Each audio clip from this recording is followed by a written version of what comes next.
como un problema realmente grave.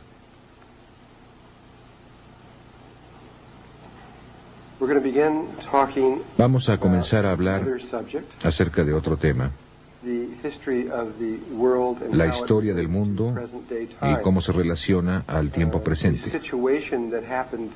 La situación que ocurrió y por la que nos encontramos en el mundo, que no se desarrolló por azar. Ocurrió cosas que necesitamos recordar. La mayoría de nosotros, no todos, pero vamos a ponerlo así, cuando menos muchos de nosotros estuvimos allí y tenemos esa memoria. Pero este no es el punto.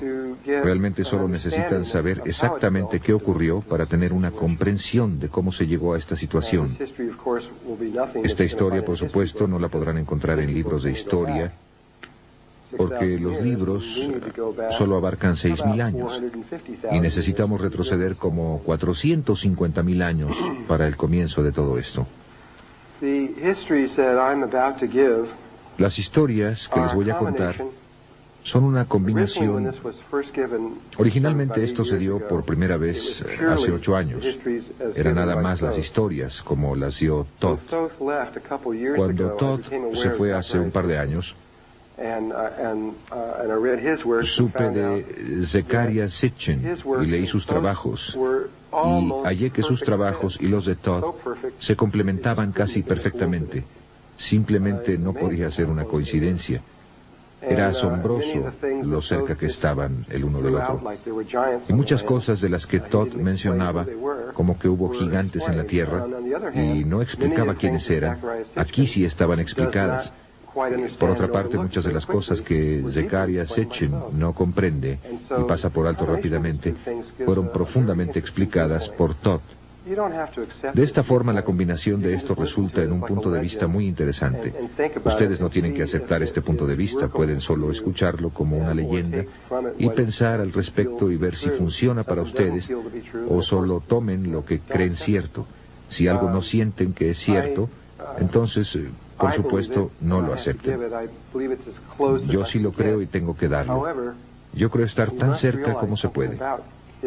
Sin embargo, ustedes tienen que tomar en cuenta algo acerca de la historia que se escribe, y es que hay alguien más que la está escribiendo. Y quien quiera que sea, tenía su punto de vista. Pudo no haber sido el punto de vista de nadie más, solo su punto de vista. Y en muchos casos, especialmente en los últimos miles de años, en los últimos 6.000, fue el punto de vista de los ganadores de las guerras. El que ganaba la guerra decía, esto fue lo que pasó, y los perdedores no podían agregar nada. Y pueden ustedes revisar cualquiera de las grandes guerras, especialmente la Segunda Guerra Mundial, que fue algo muy emotivo. Saben que si Hitler hubiera ganado la Segunda Guerra Mundial, nuestros libros de historia serían completamente diferentes. Tendrían un conjunto de hechos totalmente distintos a los que estaríamos examinando, y nosotros seríamos los malos, y ellos tendrían muy buenas razones para matar judíos, etcétera, y todo lo demás. Y ustedes saben, se leería de manera totalmente distinta. Pero nosotros ganamos, así que lo pusimos de acuerdo a nosotros. Pues bien, todo ha sido así siempre, y nadie habla de eso. Y sin embargo resulta tan obvio. Hasta Todd está muy consciente de esto y dice, les estoy dando mi punto de vista. Lo he visto suceder, pero solo soy una persona. Y esto es lo que creo verdad. Pero deben pensar que otra gente puede tener un punto de vista diferente. Incluso él no dice, esto es así, tómenlo, déjenlo. Ustedes saben, hay diferentes puntos de vista respecto a todo esto. Una vez hecha esta advertencia, procederemos de esta manera. Voy a regresar, voy a comenzar primero con el trabajo de Zecharia Sitchin. ¿Quién ha leído su trabajo o parte de él? Solo 4, 5, 6, 7 personas. El resto de ustedes van a recibir un gran regalo aquí si desean saber acerca de esta persona. Verán, Por mucho tiempo en la Biblia se habló de muchas ciudades como Babilonia, etcétera, todas esas ciudades, y se pensó que era solo un mito, porque nadie pudo hallarlas, nadie sabía dónde estaban, ni siquiera había la más ligera señal de que hubieran existido. Y finalmente encontraron una que condujo a otra, que a su vez condujo a otra y a su vez condujo a otra. Se encontró que 7 u 8 o 9 de ellas estaban en el sur de Irak, que no era un desierto como lo es ahora, sino que fue una selva tropical. Era un lugar totalmente distinto. Todas esas ciudades han sido encontradas ahora. Han sido encontradas en los últimos 100 años, y la mayor parte en tiempos más recientes. Y han excavado estas ciudades en capas, y han sacado estas tablillas de barro redondas. Y en estas tablillas está escrita la historia de la Tierra. Y lo escrito en esas tablillas, no solo Zecharia Sitchin, hay muchas personas que saben leerlas, se llaman signos cuneiformes, creo que así se dice. Mucha gente sabe leerlas y están traduciéndolas, y está cambiando el punto de vista del mundo, de lo que pensamos que es verdad. No solo cubre lo que John Anthony West está haciendo con la Esfinge, sino que estas tablillas están haciendo algo similar. Ustedes saben, siempre debemos creer a las fuentes más antiguas de algo que a alguien que está más lejos. Y estos son los escritos más antiguos que tenemos.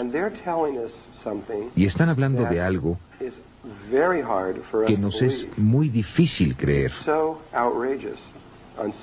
Es tan extravagante en tantos niveles que los científicos tienen muchas dificultades en aceptarlo.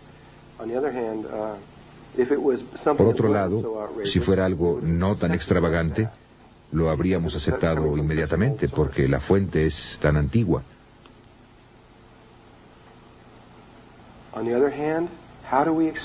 Por otro lado, ¿cómo explicamos que sepan tantas cosas? Este es un punto muy interesante. Los dogones no solo sabían acerca de todos los planetas exteriores, sino también los sumerios, desde el primer día. La cultura más antigua en el mundo, en 3.800 años antes de Cristo, sabía exactamente cómo era acercarse a todos los planetas exteriores, y los contaban desde afuera, como si entraran al sistema solar, desde afuera de él. De modo que somos el planeta número 7, creo, o algo así.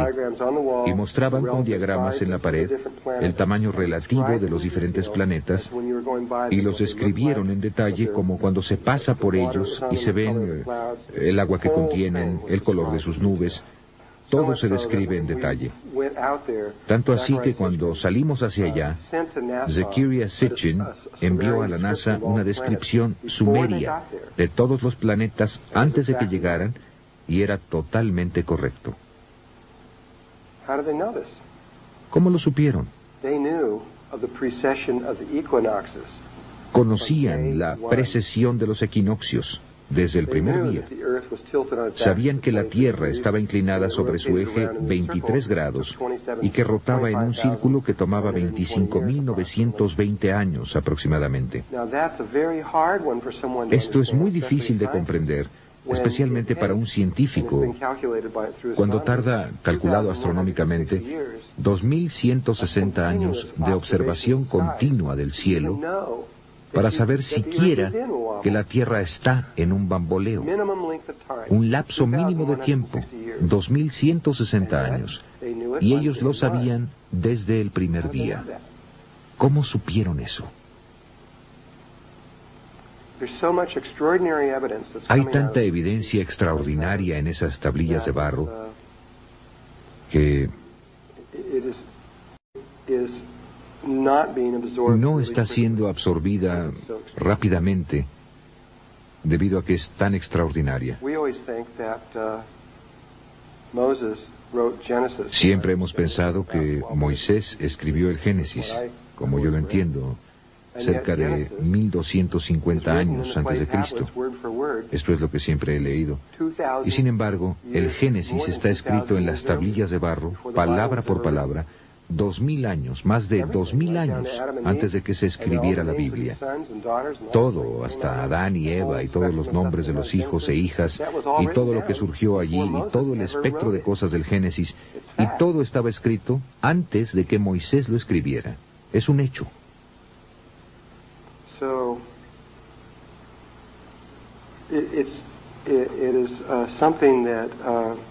Así que es algo que, quiero decir, puedo comprender que se mueven tan lentamente al respecto porque es algo profundo. Pero más profundo que todo eso es la historia que los sumerios cuentan. Están hablando de un tiempo tan antiguo. Comienzan como por... Creo que la historia comienza hace varios miles de millones de años, cuando la Tierra no estaba aún formada. De hecho, la Tierra estaba formada, pero de acuerdo a ellos, no era la Tierra como ahora la conocemos, sino que era un gran planeta llamado Tiamat. Y Tiamat tenía una gran luna que estaba destinada a convertirse en planeta, de acuerdo a los registros sumerios. Y había otro planeta en nuestro sistema solar que no conocíamos, según ellos. A este planeta, los babilonios lo llamaban Marduk, y de alguna manera quedaba allí. Pero ¿cuál es el otro nombre? Nebaru. Este fue el nombre sumerio para este planeta. Era un planeta enorme que iba en retrogrado con el resto de los planetas. Todo el resto de los planetas están en este plano, moviéndose de esta manera, y este va en otra dirección.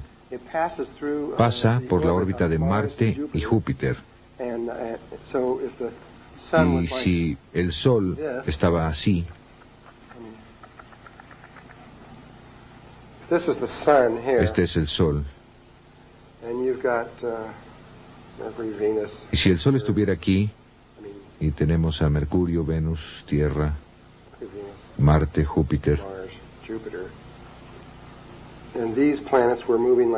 se están moviendo así, en contra de las manecillas del reloj, de esta manera, y este entraba así, y era enorme, y se movía entre Marte y Júpiter, mientras que el resto de ellos iban así, este venía en dirección opuesta.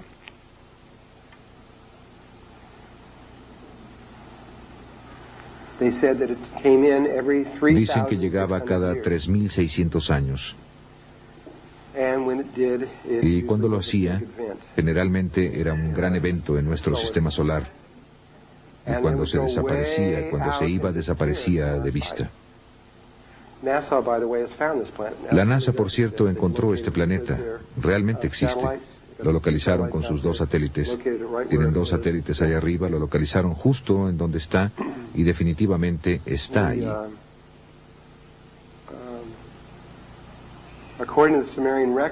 De acuerdo con los registros sumerios, hace mucho tiempo había otro planeta en donde la Tierra está ahora.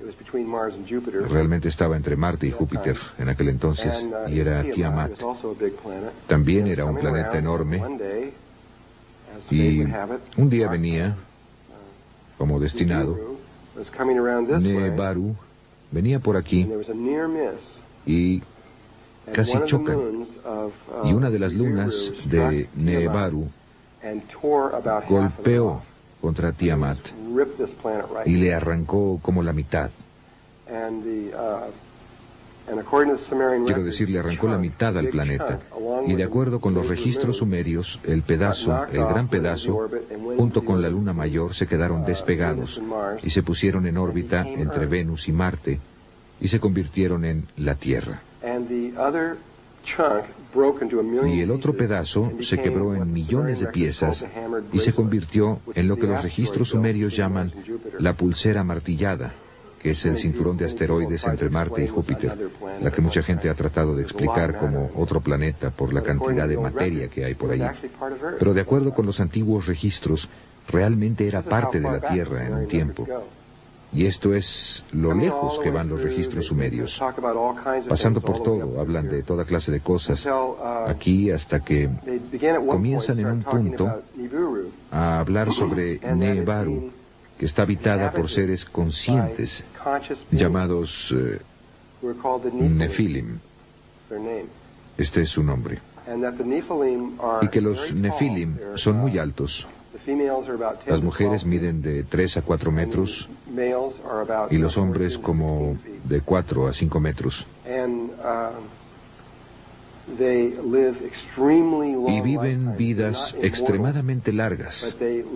No son inmortales, pero viven como 360,000 años en una vida, de acuerdo con los registros sumerios. Y luego mueren.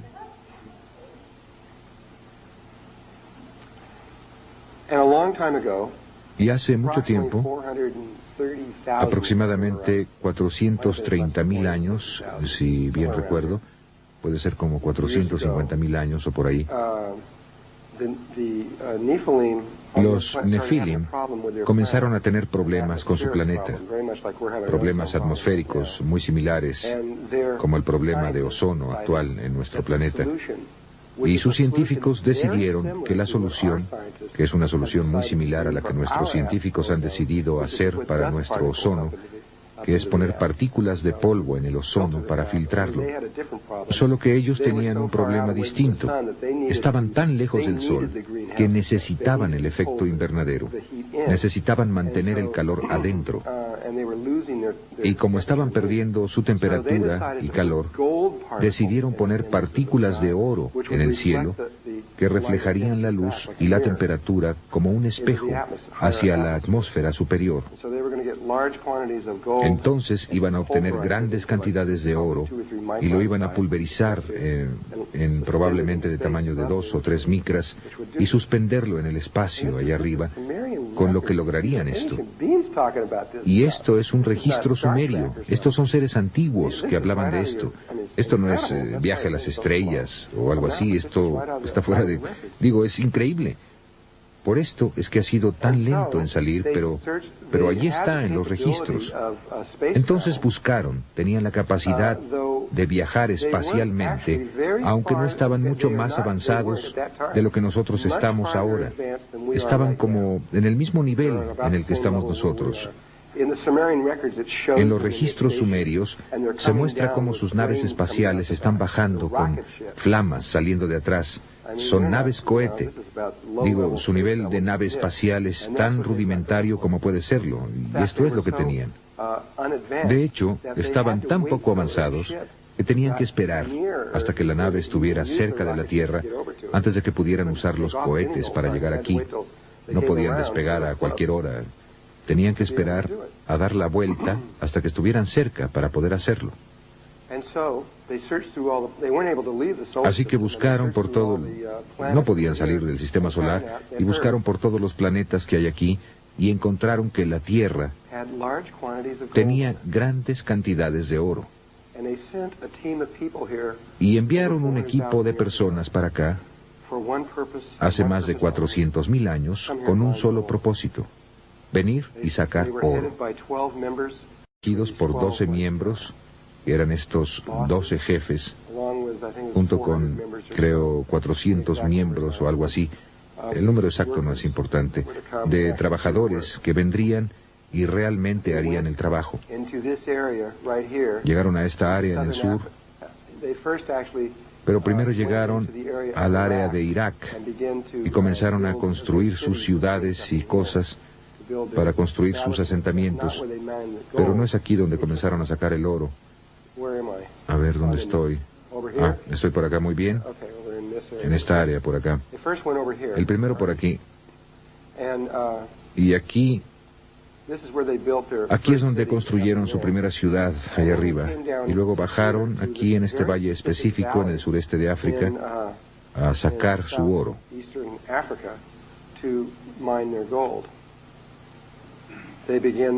Comenzaron este proceso, estas 400 gentes fueron allá. Había una persona que pusieron aquí, uno de los 12 que nunca el que nunca recuerdo su nombre, tal vez lo recuerde, y era el jefe principal allí. Bueno, el resto de ellos se quedaron en la otra parte.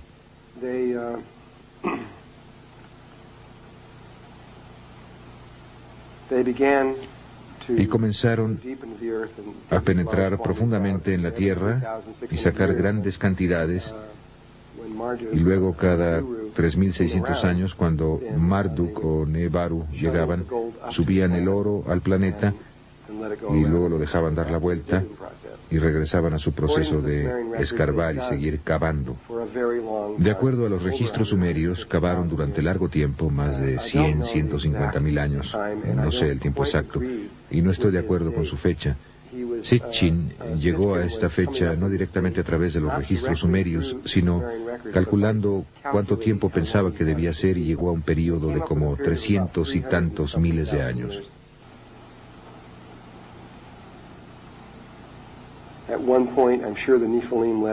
En cierto momento estoy seguro de que los Nefilim dejaron todo y a todos los esclavos, al menos hace alrededor de 20.000 años, ya que ahí los estaban encontrando, tal vez aún más tarde, los dejaron ir a todos. Entonces los huesos que se encontraron de estas gentes serían idénticos a estos huesos. La única diferencia es que ellos no podían tener hijos. Esa es la única diferencia entre ellos.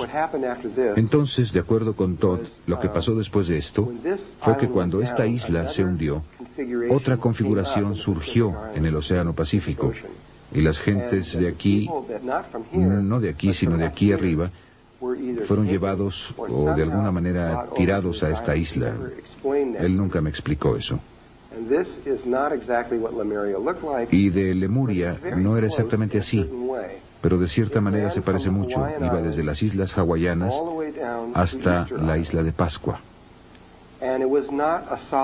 Y no era una masa sólida como esta aquí o aquí, sino que era una serie de miles y miles de islas que estaban ligadas muy estrechamente.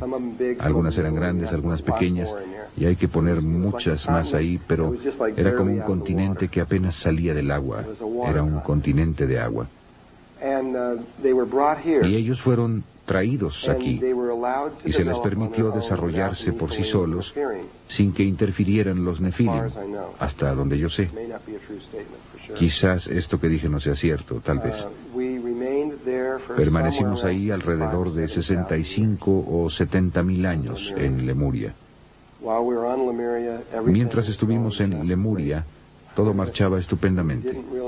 Realmente casi no teníamos problemas, apenas los teníamos. Estábamos acelerando a través de trayectorias evolutivas, íbamos avanzando muy bien, realizamos una tremenda cantidad de experimentos en nosotros mismos.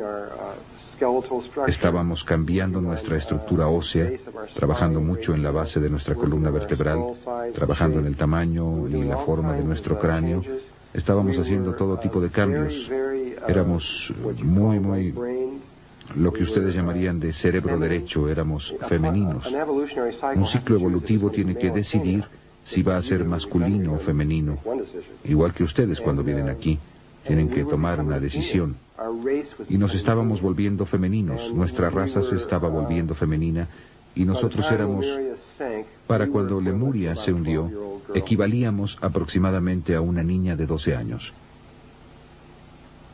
No voy a mencionar muchas de las cosas que él dijo. Realmente no es importante, no muy importante. Los restos de esto... Bueno, en primer lugar, el hecho de que esto estaba ahí quedó muy bien establecido desde 1910.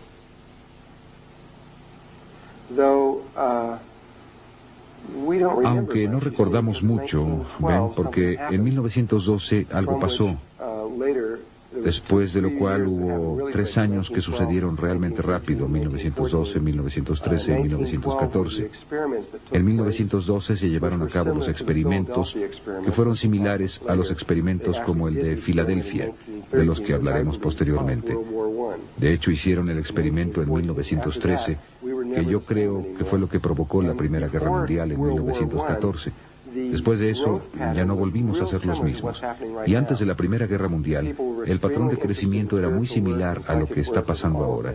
La gente estaba extremadamente interesada en el trabajo espiritual y en el trabajo psíquico y en la meditación y en entender el antiguo pasado y todas las demás cosas similares.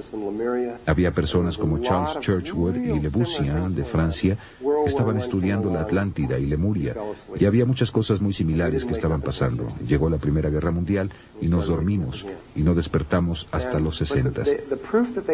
Y empezamos a despertar otra vez.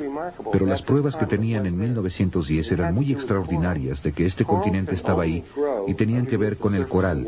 El coral solo puede crecer 50 metros debajo de la superficie del agua. Y encontraron, frente a la costa de América del Sur, en el área de la isla de Pascua, que probablemente en aquel entonces estaba mucho más elevada, y a propósito el fondo del océano se eleva y cae frecuentemente. Tal vez no lo sepan, pero el océano Atlántico se elevó más de 3 kilómetros hace poco, en 1969, en enero de 1970. Y esto lo pueden consultar en la revista Life, que el fondo...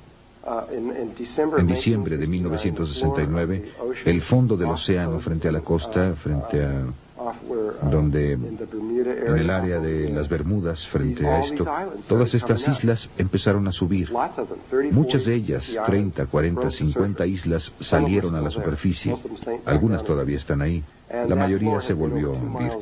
Y ese fondo había estado a una profundidad de más de 3 kilómetros antes de esa fecha. Entonces, también cuando leemos a Platón, y él describe a la Atlántida, y ellos hablan acerca de sus naves, y no es tan solo la Atlántida, sino toda el área más allá del estrecho de Gibraltar, saliendo del Mediterráneo. Ellos tenían muchos problemas para ir a ciertas áreas en el océano, porque el agua solo tenía de 3 a 5 metros de profundidad, y a veces incluso menos que eso. Y chocaban con lodo y tenían que ser muy cuidadosos al entrar a esa área. Y ahora está muy profundo. Las cosas cambian mucho. De todas formas, en 1910, sospecho que esta área estaba más alta porque podían ver estos anillos de coral por toda la superficie del fondo oceánico al irse alejando de la isla de Pascua. Y midieron los anillos de coral. ¿Cómo? No lo sé. O tal vez lo calcularon. Pero fueron calculados o medidos a una profundidad de 600 metros. Esto quería decir que originalmente los anillos de coral tenían islas en el centro, porque los anillos tenían que estar en la superficie. Y si estaban a 600 metros de profundidad, eso quiere decir que, debido a que solo pueden crecer hasta los 50 metros, se hundieron muy lentamente. Bien podían ver que estos anillos de coral continuaban a la distancia y sabían que tenía que haber muchas islas en esa dirección. Al mismo tiempo, con esta poca información, si estudiamos la fauna y la flora proveniente de las islas hawaianas, hay toda una serie de islas que se mueven a lo largo de un arco como este, que corre por aquí hasta llegar a la isla de Pascua. Estas islas están separadas por largas distancias, pero si ven un mapa, verán este largo cordón. Eran las costas occidentales de Lemuria hace mucho tiempo, todas ellas, incluyendo las islas de Tahití, Tereina, todas estas diferentes islas así. Pero lo que es interesante acerca de este cordón de islas, en ninguna de estas otras islas, solo en este cordón, es que todas las islas, todas tienen exactamente la misma fauna y flora. Tienen los mismos árboles, las mismas aves, las mismas abejas, los mismos insectos, las mismas bacterias, todo. Ya dice que se interesaron, ¿verdad? Solo para ayudar. Esos registros, los registros sumerios, tan solo son los registros más antiguos en el planeta y tienen 5.800 años de antigüedad. Pero los registros están hablando acerca de cosas que sucedieron hace 400 y pico de miles de años. Vamos a completar la vuelta al círculo aquí y explicar cómo obtuvieron esa información. No, las tablillas solo tienen 5.800 años. Hablando acerca de cosas, son los registros escritos más antiguos que hablan acerca de cosas que se remontan hace 450.000 años. Antes de ese, nos estamos remontando aproximadamente al principio de nuestra raza. Incluso si están hablando científicamente o a través de Thoth, tenemos aproximadamente 200.000 años de edad. Depende de con quién hablen. Ese es más o menos el tiempo que hemos estado en el planeta. La más antigua es aproximadamente 250.000. Sitchin dice que nos remontamos más atrás de eso, tal vez 300.000 años más o menos, pero los registros no dicen eso. Y Thoth no dice eso, ni tampoco los Melquisedecs. Solo tenemos un poco más de 200.000 años. Hubo civilizaciones en la Tierra mucho antes de este ciclo y mucho antes de que los Nefilim estuvieran aquí, que eran mucho más avanzadas que tanto tú, yo y los Nefilim. Y se fueron sin dejar huella. Cuando entiendan de qué se trata todo este asunto, van a entender por qué no queda nada cuando ellos se van. Sí, bueno, es el pasado del planeta. Es parte de quiénes somos, en cierta forma. Nosotros tenemos acceso a toda esa información. Saben, hay un componente en nosotros que tiene registrado todo eso, en cada uno de nosotros. Aunque no es... Bueno, realmente sí es. Iba a decir que no es fácilmente accesible. Realmente es fácilmente accesible. Simplemente no lo sabemos. De cualquier modo, esto empezó a desarrollarse muy saludablemente. Todo estaba marchando de maravilla. Más o menos 1000 años antes de que Lemuria se hundiera, y también se hundió, con excepción de esas islas exteriores, ahí había dos personas. Sus nombres eran Ai y Tia. Y dentro de poco les voy a mostrar un retrato de Tia. Nosotros también éramos de piel muy oscura en aquel entonces. Y ella y su esposo hicieron algo que nadie más había hecho antes, al menos en nuestro ciclo de vida, en nuestra trayectoria evolutiva. Ellos habían descubierto que si hacen el amor de una cierta manera, así como hay una cierta manera para respirar, que hace algo diferente, bueno, hay una forma diferente de tantra que crea un tipo diferente de bebé. Y del resultado de ese tipo diferente de nacimiento, los tres se volvieron seres inmortales. En otras palabras, al tener un bebé de cierta manera, la experiencia los cambia para siempre. Y ellos sospechaban que eso era cierto. Estoy seguro por la experiencia. Y luego, conforme pasó el tiempo y todos los demás empezaron a morir, y ellos simplemente seguían ahí, y después de un largo periodo de tiempo, ellos seguían estando ahí. La gente empezó a darse cuenta de que ellos realmente tenían algo. Finalmente, establecieron una escuela. Fue la primera escuela de misterio, hasta donde yo sé, de la Tierra, de este ciclo. Se llamaba Naacal, N-A-A-C-A-L, o N-A-A-C-A-L, depende de cómo lo quieran pronunciar.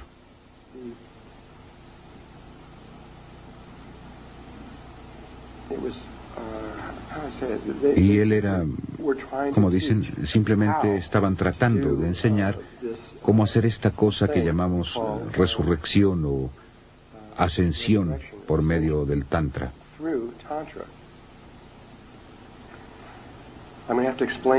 Voy a tener que explicar eso en detalle en el momento adecuado. Ahora tenemos mucho camino que recorrer antes de que podamos llegar al punto para entender exactamente lo que ellos estaban haciendo. Pero de todos modos, hicieron esto y entonces le empezaron a enseñar a otras personas. Antes de que Lemuria se hundiera, tenían aproximadamente, eran más o menos 1000 personas. Entonces eran aproximadamente 333 familias de 3 miembros cada una que podían entender lo que estaban haciendo y lo demostraron. También podían hacer el amor de esta forma no común. En realidad no se tocaban entre sí, ni siquiera necesitaban estar en el mismo cuarto. Era hacer el amor interdimensionalmente, eso es lo que era. Creo que para cuando terminemos van a tener una muy buena idea acerca de eso. Tal vez. No, that one's free. No, eso es gratis. No. Entonces, ellos aprenden cómo hacer eso. Crearon esta raza y estaba casi llegando al punto a partir del cual, si hubieran continuado, lo estaban logrando y probablemente en unos cuantos miles de años más, probablemente hubieran abarcado a toda la raza. Pero evidentemente Dios dijo, no, ahora no es el momento. Y apenas acababan de empezar, Lemuria se hundió. Ahora, como dije, Lemuria era femenina y ellos eran muy psíquicos y sabían que Lemuria se iba a hundir mucho tiempo antes de que se hundiera. Así como nosotros sabemos que América se va a hundir en ciertos lugares mucho tiempo antes de que se hunda, solo que tenemos mucha materia del cerebro izquierdo en nosotros también, de tal manera que no tenemos ese tipo de certeza absoluta. Al menos la mayoría de la gente no la tiene, pero la tenían los de aquel entonces. Sabían con certeza absoluta, ni siquiera era cuestión de discusión si se iba a hundir. Sabían exactamente cuándo se iba a hundir. Se prepararon con mucho tiempo de anticipación, sacaron todos sus artefactos y todo, trajeron la mayoría de las cosas al lago Titicaca, el gran disco de oro, y todo fue llevado ahí, y sacaron todas esas cosas.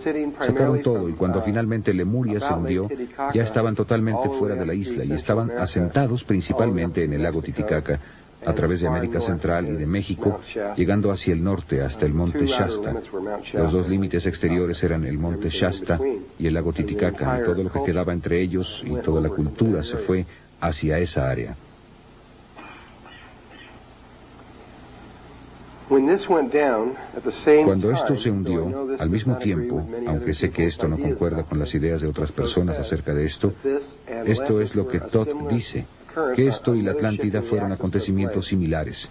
Se efectuó otro desplazamiento en el eje. Esto se hundió, y por acá, en esta sección, justo aquí, estaba un continente bastante grande, que se llamaba Atlántida. Eran 10 islas, y toda esta sección de los Estados Unidos, aquí arriba y toda esta parte aquí abajo, todo esto en el sur, Florida, Luisiana, Alabama, Georgia, Carolina del Norte, allá arriba, partes de Texas y todo eso, no estaba ahí, estaba bajo el agua. Y la Atlántida era esta isla. No sé si era tan grande o no, pero era bastante grande. Eran 10 islas, si contaban las islas. Esta hay una en el norte, una en el este, una al sur y 6 al oeste, que de hecho entraban a los cayos de Florida, pero los cayos de Florida estaban bajo el agua, ahí no había nada.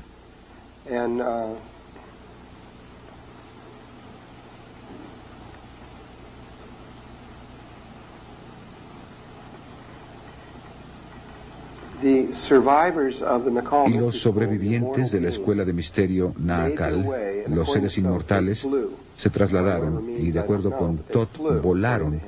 ¿Por qué medios? No lo sé, pero volaron, según él, desde Lemuria a esta islita amarilla aquí arriba en la parte superior, la pequeña, y le pusieron un nombre, la llamaron Udall, U-D-A-L-L. Y esperaron durante un periodo de tiempo muy largo. Y luego empezaron a hacer esta cosa que es... Si ustedes nada más los estuvieran viendo hacer esto, pensarían que ellos estaban locos. Ustedes no sabrían qué demonios estaban haciendo. Para describir lo que ellos estaban haciendo, primero tengo que describir otra cosa. Este círculo me quedó como huevo.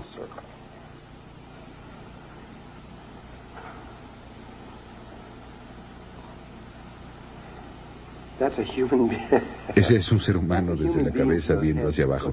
Ahí está la nariz. Y es calvo.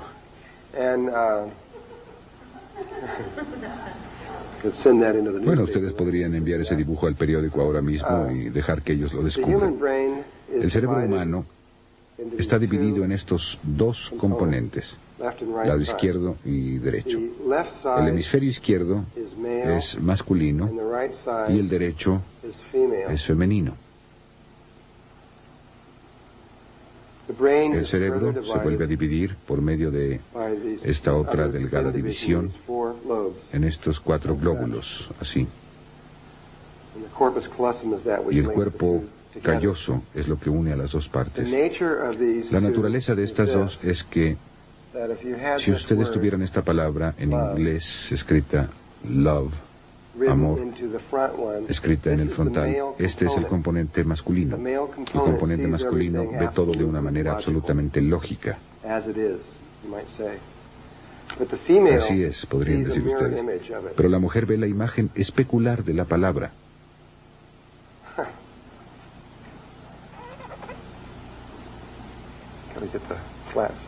Tengo que dibujar ese lado plano correctamente.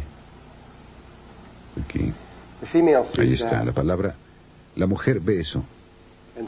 Entonces, cuando el hombre ve su lógica, la lógica de ella dice, aquí no hay lógica. Y ella lo ve y dice, es demasiado lógico. Son tan solo imágenes especulares, una de la otra, como si hubiera un espejo entre ellos. Pero el hombre tiene un componente dentro de sí mismo que se ve así, que es una imagen especular de esta forma. Y después hay otra imagen especular que va así, de la mujer, que es una imagen especular de esta, y esta es una imagen especular de aquella. Entonces es como si hubiera 4 espejos, cada uno reflejando al otro en estas 4 formas posibles. Esta es completamente lógica, y posteriormente, cuando veamos las geometrías, ustedes verán que el cerebro masculino está compuesto del triángulo y del cuadrado, o el tetraedro y el cubo. Y eso es lo que está adelante, el componente lógico. El componente femenino no tiene adelante la lógica.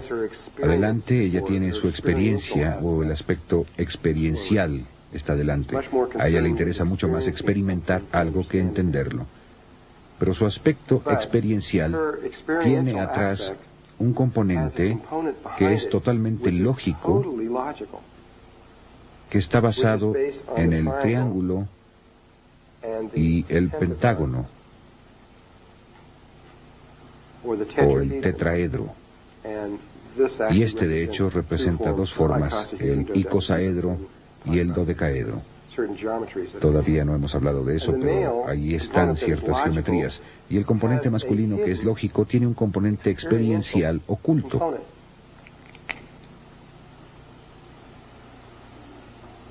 Entonces, esto también es como una imagen especular de atrás hacia adelante de esta forma. Así es como estamos hechos, de acuerdo con Todd. Él es quien me dio este concepto e idea. Y hay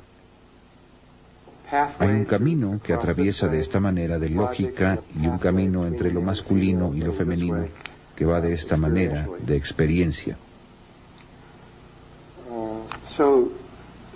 Entonces, esta isla de Udall, aquí arriba, aquí está esta isla, lo que hicieron fue que cuando aterrizaron en esta isla, lo primero que hicieron es que construyeron un muro por la mitad de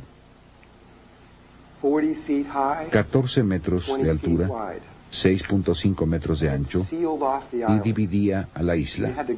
Había que entrar al agua para llegar al otro lado.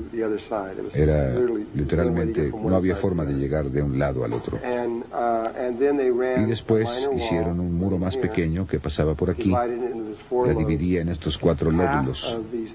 La mitad de estas 1000 personas que eran parte de la escuela de misterio Nahakal fueron a un lado, la mitad al otro lado, según su naturaleza, y la mitad se volvió el componente masculino del cerebro, y la otra mitad se volvió el componente femenino del cerebro.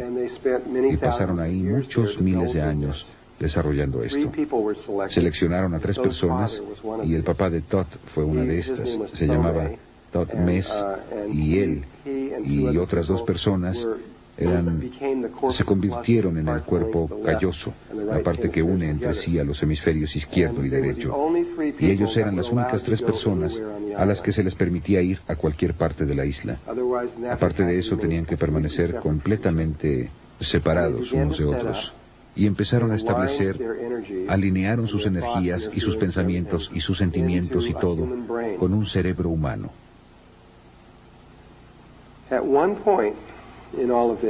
En cierto momento de todo esto, en la superficie de la Atlántida, ellos proyectaron sobre la superficie el árbol de la vida. De hecho, lo que realmente hicieron fue hacer el que tiene 12. Uno de los puntos estaba aquí y uno abajo, pero solo había 10 componentes, que es el árbol con el que estamos familiarizados, el que realmente estaba en la superficie de la Atlántida. Ellos proyectaron este árbol, aunque se extendía a lo largo de cientos de kilómetros sobre la superficie de esta tierra. La exactitud, de acuerdo con Todd, era la exactitud de un átomo. Entonces, los puntos del árbol estaban con esa exactitud sobre cientos de kilómetros. Y en un punto en el cual, algo que no acabo de entender, pero todo lo que puedo hacer es decirlo, en un punto el cerebro de la Atlántida insufló la vida en el árbol de la vida, en la superficie de la Atlántida, lo que hizo que estos vértices de energía empezaran a girar y salir de la Tierra. Entonces, en la superficie principal de la Atlántida, tenían el árbol. Algo más o menos así.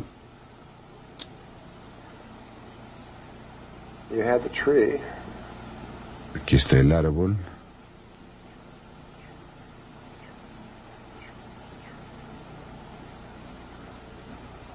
Sí, así más o menos.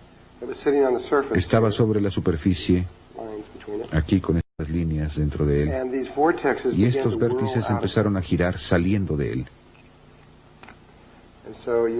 Entonces, tenían un vértice giratorio saliendo de cada una de estas cosas.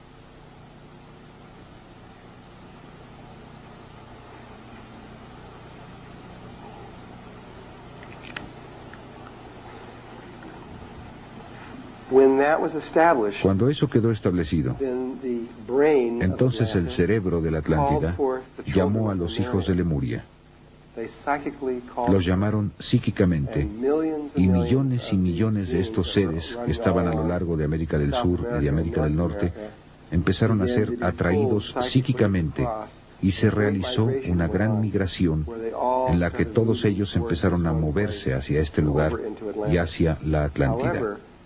Sin embargo, debido a que el cuerpo lemuriano solo había alcanzado los 12 años de edad, no había completado todos los...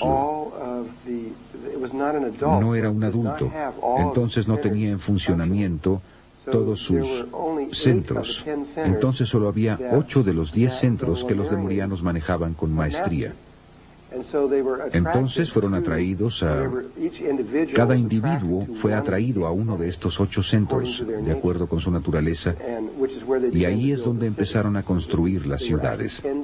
De hecho, había 10 ciudades en la Atlántida, y los registros mayas dicen muy claramente que así era.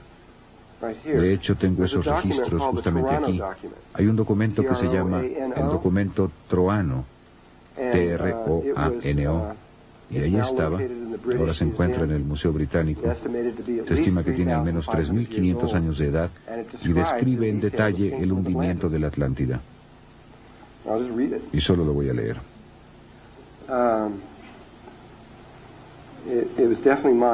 Definitivamente era maya. Contiene una narración auténtica del cataclismo. Esto es de acuerdo con Le Bussien. Y está... Sí, dije que estaba en el Museo Británico, ¿verdad? Esto es lo que dice. En los años 6 con, en el 11º molusco, en el mes Sac, hubo unos temblores terribles que continuaron sin interrupción en el 13º Chin. El país de los cerros de lodo, la tierra de Mu, fue sacrificada, sufriendo un doble cataclismo. Repentinamente desapareció durante una noche. La cuenca era agitada continuamente por fuerzas volcánicas. Debido a que estaban confinadas, estas hicieron que la tierra se hundiera y elevara varias veces y en varios lugares, Por fin la superficie cedió y 10 países fueron desgarrados y dispersados. Incapaces de resistir las fuerzas de las convulsiones, se hundieron con sus 64 millones de habitantes.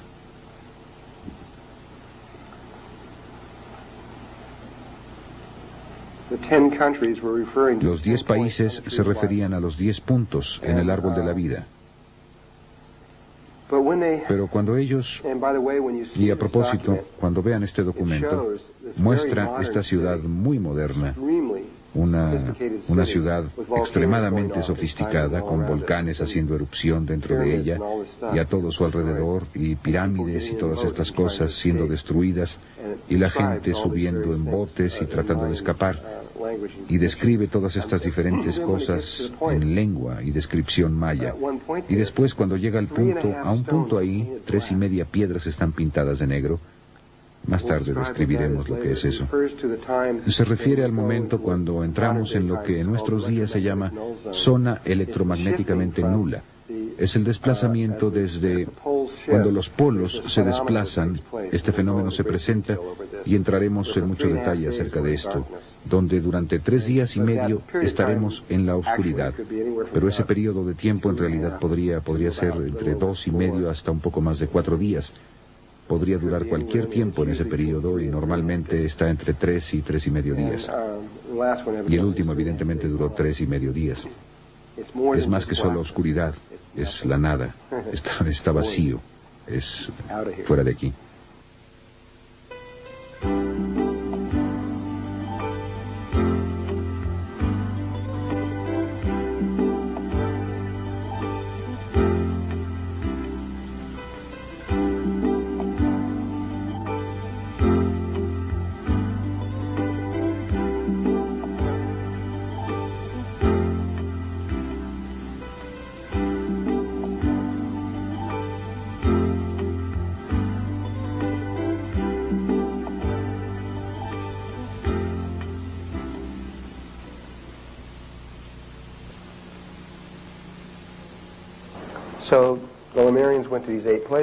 De modo que los lemurianos fueron a estos 8 lugares. Pues eso dejó a 2 de los lugares sin nadie en ellos. Nadie, ni una sola persona. Nada más estos 2 vértices. Solo jalando vida, pero nadie ahí.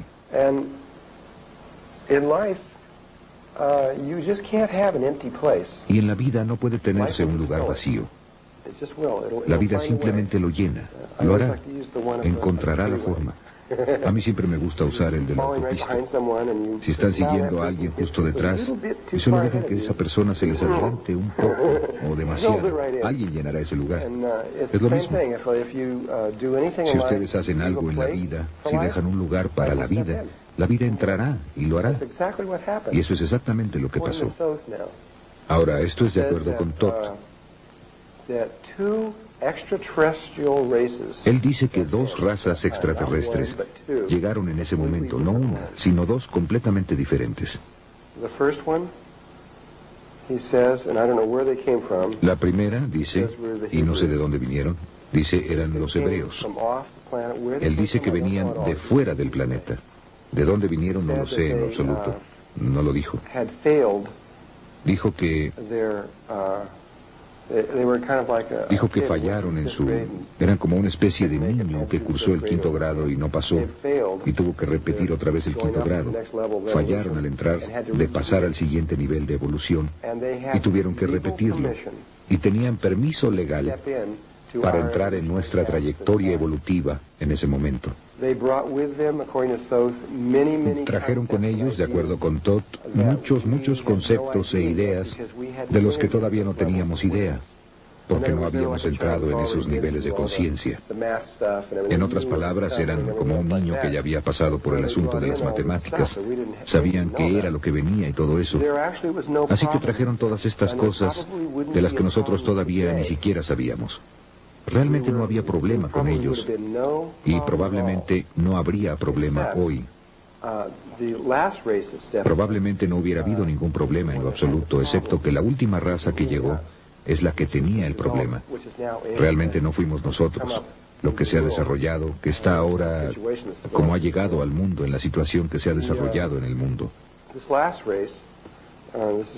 Esta última raza, y esto va a sonar extraño, especialmente cuando estoy diciendo esto hace 8 años,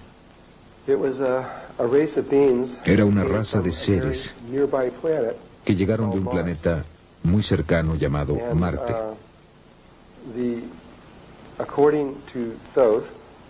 Y de acuerdo con Todd, Marte era un planeta que se parecía mucho a la Tierra hace un poco menos de 1 millón de años. Era muy, muy hermoso, tenía océanos y agua y árboles. Es simplemente fantástico. Miren, desde que creamos este mundo,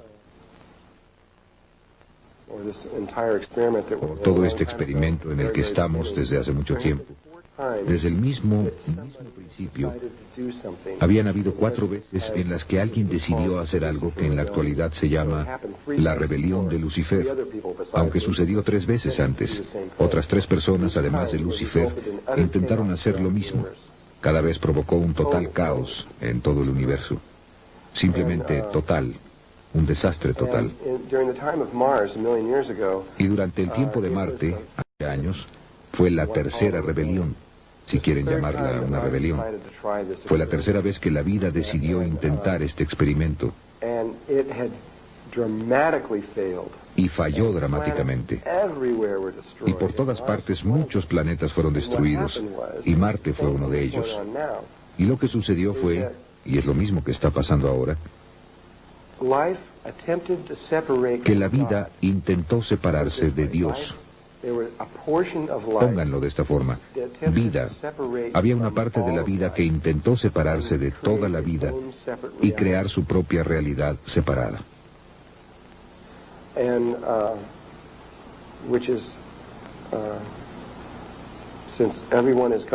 Ya que todos son Dios, está bien. Ustedes pueden hacer eso. Simplemente jamás ha funcionado, eso es lo único. Pero sin embargo trataron de hacerlo otra vez. Y lo que sucede es que cuando alguien lo hace, ustedes cortan su conexión de amor con la realidad. Voy a explicar con más detalle la rebelión de Lucifer en el momento adecuado. Pero separaron la realidad y crearon esta realidad separada. Y al hacerlo cortaron el vínculo de amor. Desconectaron el cuerpo emocional. Y así se convirtieron en exclusivamente masculinos. Absoluta, totalmente nada femeninos en lo absoluto. Seres puramente lógicos, sin emociones. ¿Me entienden? Ninguna emoción. Como lo que es el Dr. Spock, ese tipo de cosas, solamente pura lógica. Y lo que hizo en Marte, y lo que hizo en muchos y muchos y muchos y miles de otros lugares, es que terminaron peleando todo el tiempo, y terminaron haciendo la guerra unos a otros todo el tiempo, porque no había compasión, no había amor, no había nada de eso. Y Marte se convirtió en este campo de batalla que simplemente continuó y continuó y continuó hasta que finalmente quedó muy claro que Marte no iba a sobrevivir. Finalmente volaron su atmósfera y destruyeron su planeta. Se perdió. Pero justo antes de que eso pasara, empezaron a hacer algo. Empezaron a construir estas enormes pirámides tetraédricas en Marte, de las que ustedes van a ver fotografías. Y entonces empezaron a construir estas pirámides de 3 lados, 4 lados y 5 lados. Y finalmente construyeron este complejo que fue capaz de crear una vida sintética, no viviente, un Merkaba sintético. Miren, pueden tener un ovni, que es un vehículo de espacio-tiempo, pero pueden tenerlo en un edificio igualmente, no importa. Y construyeron estos edificios que pudieron hacer esto, y crearon esta estructura que cuando se metieron en ella, pudieron ver hacia adelante y hacia atrás en el tiempo y espacio a tremendas distancias. Generalmente el límite es de aproximadamente 1 millón de años. Eso es lo que nuestro gobierno está averiguando ahora. Y se estiraron hacia adelante en el futuro y vieron que la Tierra era exactamente lo que ellos deseaban. Era perfecta para ellos. Necesitaban, en otras palabras, un grupo pequeño de ellos. Estaba tratando de salir de Marte antes de que fuera destruido. Deseaban salir de allí y vieron este lugar perfecto que estaba a aproximadamente a 65.000 años en nuestro pasado.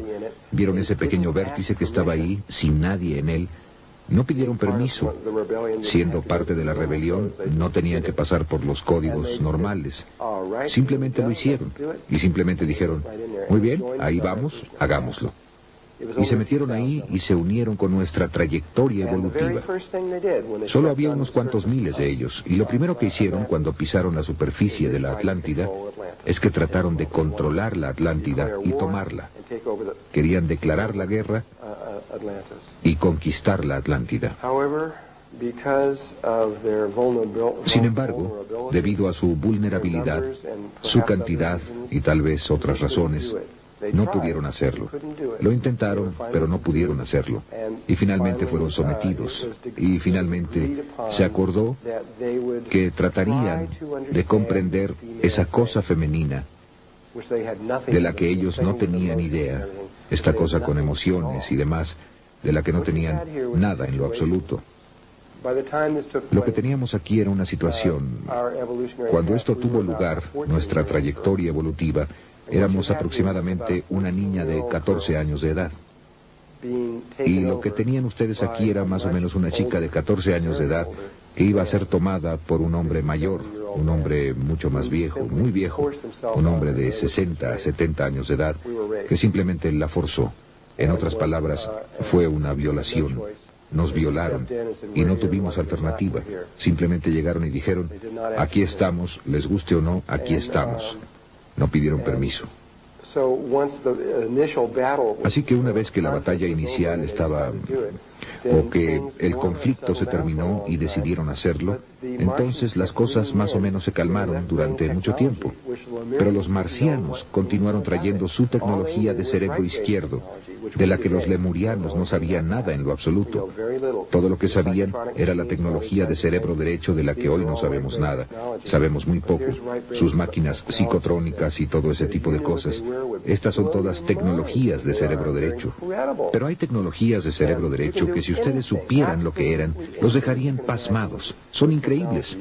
Ustedes pueden hacer cualquier cosa, absolutamente cualquier cosa que puedan imaginar con la tecnología. La pueden hacer con cosas psicológicas y de control mental del otro lado del cerebro. Pero de todos modos lo que pasó fue que los marcianos simplemente continuaron produciendo estos inventos uno tras otro, hasta que finalmente cambiaron la polaridad de nuestra trayectoria evolutiva. Y pasamos de femenino a masculino, y nos volvimos muy masculinos durante la Atlántida. Cambiamos nuestra naturaleza de quienes éramos.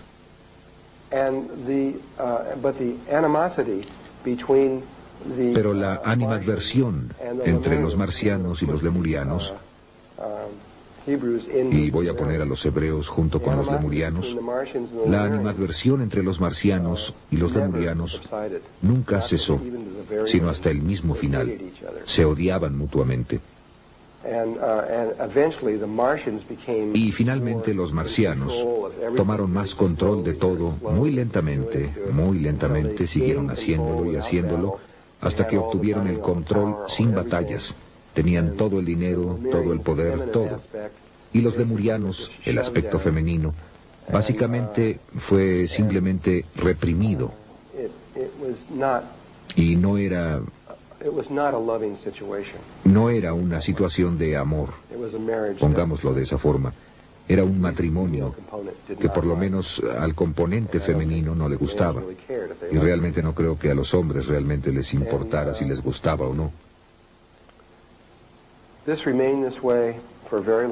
Y esto siguió en esta forma durante mucho tiempo, hasta que aproximadamente...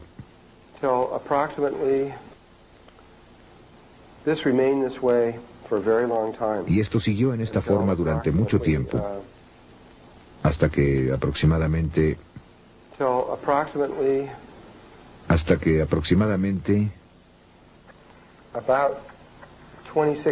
hace como 26,000 años fue cuando empezó. 26,000 Hace 26,000 años tuvimos otro cambio de los polos del eje. Realmente fue pequeño, no fue mucho. Fue un pequeño cambio en la conciencia.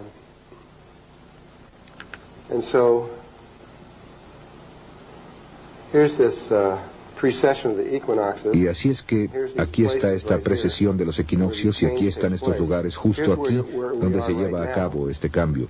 Y aquí es donde estamos ahora. Regresaremos en el tiempo al mismo lugar en el que estamos justo ahora, exactamente hoy. Tan solo hace un ciclo estábamos en la Atlántida.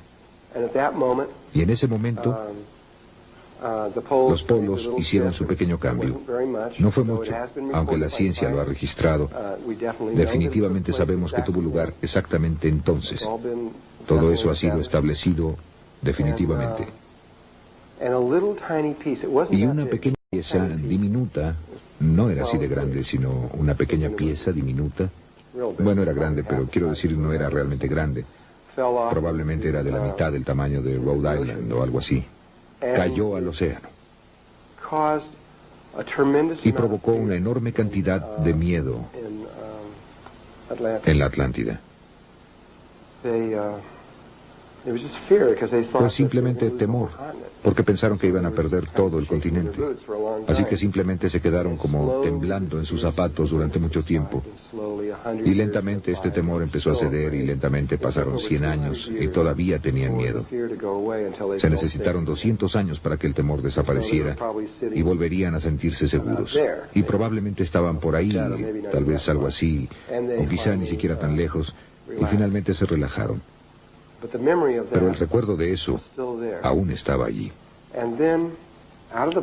Y después, de la nada, en una mancha que está aquí, de la nada, es una buena analogía para este, ahí aproximadamente hace 16.000 años, aproximadamente, un cometa,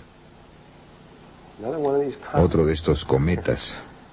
Últimamente hemos tenido muchos de ellos. Ustedes, amigos, no saben acerca de todos ellos porque la mayoría se han mantenido en secreto, pero ha habido muchos cometas que han estado entrando, causando una asombrosa cantidad de interés y temor a niveles gubernamentales.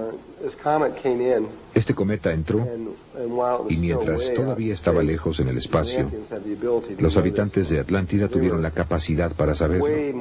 Eran en cierta forma más avanzados de lo que estamos ahora tecnológicamente. Pudieron presenciar su llegada. No kilómetros más, sino mucho más de donde estamos ahora, de todas formas. Tenían sus tecnologías de cristal que eran realmente muy buenas. Vieron que llegaba este cometa y en Lemuria empezó a ocurrir un gran conflicto porque los marcianos, que realmente eran la minoría, aunque tenían el control, deseaban destruirlo. Iban a utilizar tecnología láser y simplemente destruir al intruso. Y eso era lo que deseaban hacer. Pero había un movimiento enorme entre el aspecto lemuriano para no hacer eso. El aspecto femenino era, esto es Dios y simplemente debemos permitir que esto pase y simplemente permitir que suceda. Simplemente dejen lo que choque con la Tierra. Eso es lo que se supone que debe pasar. Era un punto de vista muy taoísta. Y los marcianos dijeron, no, vamos a hacer esto. Y los marcianos finalmente acordaron permitir que esta cosa chocara con la Tierra. Y entró silbando en la atmósfera y por poco no chocó con la Atlántida y pegó hacia el oeste, al frente de la costa oeste de la Atlántida, en un lugar que ahora se conoce como Charleston, Carolina del Sur. Solo que estaba en el agua, aunque cuando esa cosa cayó, de ahí en adelante ya no hubo agua. Muy rápido simplemente la dispersó. Y este era un pedazo grande y golpeó casi en el mero centro de Charleston, Carolina del Sur. Y los restos de eso ahora están esparcidos sobre 4 estados. Así que la ciencia definitivamente ha determinado que sí cayó ahí, y eso fue hace 16.000 años. Y todavía está allí, todavía están recogiendo pedazos de eso por todas partes. Bueno, ese cometa causó mucha de la destrucción de la Atlántida. Y el área donde estaban los marcianos, que estaba en esta área al suroeste aquí, se rompió un pedazo grande y destruyó mucho mató a muchos marcianos. Los marcianos fueron los que resultaron más lastimados, y así fue. Esa fue la gota que derramó el vaso. Y los marcianos simplemente dijeron después de eso que entonces ese fue el principio de todos nuestros problemas. Los marcianos dijeron, todo se acabó, es hora de divorciarse. De hoy en adelante haremos lo que nosotros queramos. Ustedes pueden hacer lo que quieran, pero nosotros dirigiremos nuestras propias vidas y vamos a hacer lo nuestro. Saben, todo ese número. Y ya no vamos a escucharlos nunca más, ni ese tipo de cosas. Y por supuesto decidieron tomar la tierra. Y empezaron a hacer algo. Empezaron a crear los edificios que fueron creados en Marte. Lo único es que había pasado mucho tiempo, aún en tiempo terrestre, desde que habían hecho eso. Hablando acerca de qué diablos es eso, habían pasado casi 50.000 años más o menos desde que habían hecho esta cosa. Realmente no sabían bien cómo hacerlo, pero pensaban que sí. Y yo creo que había otros factores aquí que los hicieron fracasar. Pero construyeron los edificios, prepararon todo, e iban a crear otro Merkaba sintético, que si lo hubieran hecho y si hubieran podido controlarlo, habrían controlado el planeta sin problemas. Habrían podido hacer que cualquier persona en el planeta hiciera cualquier cosa que ellos quisieran, y todo se habría acabado. Pero eso no fue lo que pasó. Construyeron los edificios, establecieron todo, encendieron el interruptor con su tecnología y empezaron el flujo de energía y perdieron control del experimento. Simplemente lo arruinaron. Y realmente les digo que lo arruinaron. No podrían ustedes haberlo arruinado más de lo que ellos lo hicieron. Y lo que hizo es que empezó a abrir violentamente los niveles dimensionales de los niveles dimensionales inferiores de la Tierra. No los superiores, sino los inferiores. Esto se parecería mucho a los niveles dimensionales en el cuerpo humano. Son como una especie de membranas y piel, y las membranas entre el corazón y el estómago y cosas así. Así que si ustedes toman un cuchillo y abren su estómago, eso sería como abrir rasgando los niveles dimensionales de la Tierra. Tienen ustedes aspectos del espíritu que están separados de otros aspectos del espíritu mediante estas membranas dimensionales. Y ¿saben? Se supone que no se deben mezclar. Se supone que ustedes no deben tener sangre en el estómago. Se supone que esas células deben estar en las arterias. Se supone que hacen otra cosa. Y lo que hicieron es que hicieron algo que casi mató a la Tierra. Los problemas ambientales de la Tierra en este momento no son nada. Eso podría solucionarse en un momento. Eso no es nada. Pero esto, si eso hubiera continuado, habría destruido la Tierra para siempre. Nunca jamás hubiéramos podido volver a utilizar la Tierra como una base de cultivo para que las razas crecieran y de ahí partieran. Todo habría terminado. La Tierra simplemente estaría muerta. El problema ambiental realmente ahora no es nada. Parece algo grande, pero no es nada en lo absoluto. Pero eso es grave. Este campo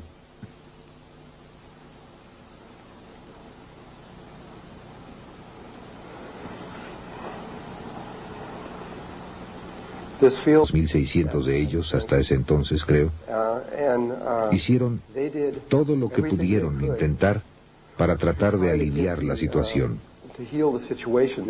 Trataban de sellar los niveles dimensionales, sacar a tantos de estos espíritus de las personas y regresarlos al mundo. Simplemente hicieron todo lo que pudieron en cada nivel que pudieron. Fue una catástrofe total, la catástrofe más grande que la Tierra probablemente haya visto. Trataron de sacarlos, sacaron a la mayoría, sacaron a muchos de ellos. No sé cuál fue el porcentaje. Aliviaron aproximadamente 90% o más de la situación, pero todavía había una parte grande aquí, y la gente todavía encontraba a muchos de estos seres extraños dentro de ellos. Y así es que la situación desde hace 16.000 años, después de ese tiempo, empezó a deteriorarse extremadamente rápido. Todos los sistemas de la Atlántida, podríamos decir, los sistemas financieros, los sistemas sociales, ya me entienden, todos los diversos conceptos de cómo debiera ser la vida, degeneraron y se derrumbaron por completo. El continente de la Atlántida se enfermó, y toda la gente se enfermó, y todos empezaron a tener estas enfermedades raras, y todos empezaron a enfermar. enfermarse y todo el continente entró en un estado de sobrevivencia, simplemente siendo capaces de vivir a través de este tipo de situación. Iba empeorando y empeorando y empeorando y empeorando, y después de aproximadamente 3.000, un poco más de 3.000 años, probablemente, tal vez fue la peor situación que la Tierra jamás enfrentó.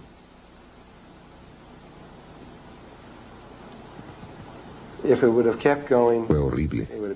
Si hubiera continuado, hubiera estado en todas partes. Jamás habríamos podido sobreponernos y simplemente se hubiera acabado. Los maestros ascendidos, y específicamente Thoth, otro hombre llamado Ra, otro hombre llamado Arogot, y muchos otros aspectos de los maestros ascendidos de este planeta, los niveles más altos de nuestra conciencia, no sabían qué hacer. Quiero decir, no sabían qué hacer. Eran niños comparados con esta situación. No tenían idea de qué hacer. Y así es que oraron. Llamaron a niveles superiores de conciencia. Llamaron a todos. Llamaron a estos niveles altos de conciencia, incluyendo cosas como un comando galáctico y todo lo demás, para que los ayudaran a decirles qué hacer. Fue revisado en todos estos niveles. Y esto es cosas como tipos similares de cosas habían sucedido antes en los planetas. Esta no es la primera vez. Así es que finalmente se decidió, era como un tipo de procedimiento de operación estándar,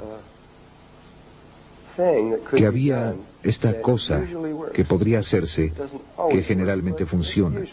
No siempre funciona, pero generalmente funciona. Y se decidió, se concedió permiso para hacerlo.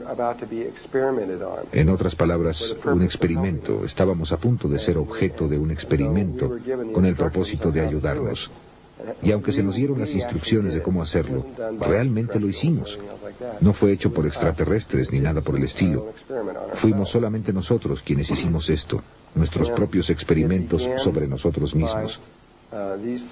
Y empezó con estos 3 hombres que volaron a un lugar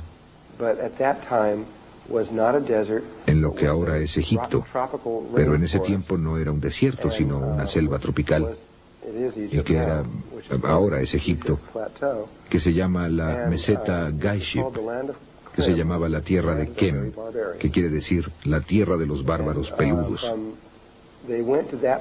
Y fueron a ese lugar en particular porque iban a intentar hacer algo para tratar de salvar la situación en la Tierra. Y esto es lo que decidieron los seres superiores, que posiblemente ayudaría a solucionar nuestro problema. Sabían que íbamos a caer de la gracia, que íbamos a salir de este alto nivel de conciencia, y sabían que íbamos a caer muy abajo en el espectro de la vida. Entonces su única preocupación era averiguar alguna forma para que regresáramos al camino. Sabían que tenía que hacerse rápido.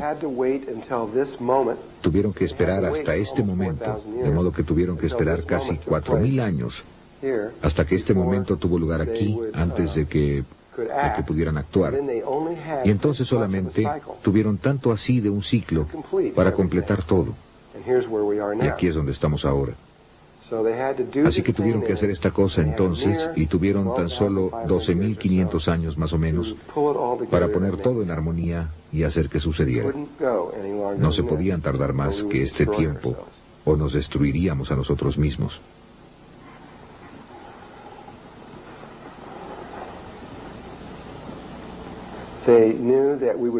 Sabían que caeríamos a donde estamos ahora y que para que continuáramos a partir del punto al que llegamos ahora en 1993, en los 90s, pongámoslo así, sabían que si íbamos a regresar al camino, tendríamos que estar como planeta en la conciencia crística en ese momento. Si no estuviéramos allí,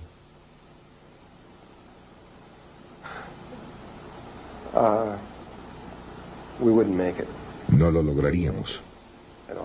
No lo lograríamos en lo absoluto. Nos destruiríamos. Terminaríamos con todo. Pero honestamente creyeron que lo lograríamos.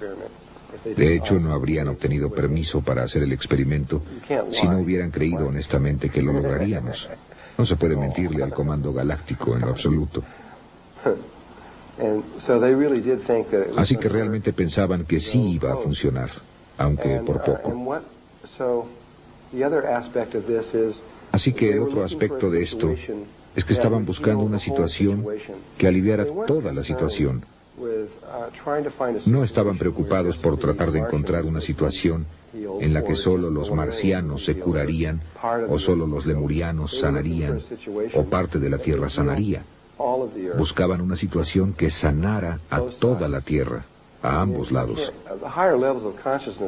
Los niveles superiores de conciencia no están de acuerdo con esta cosa de nosotros y ellos.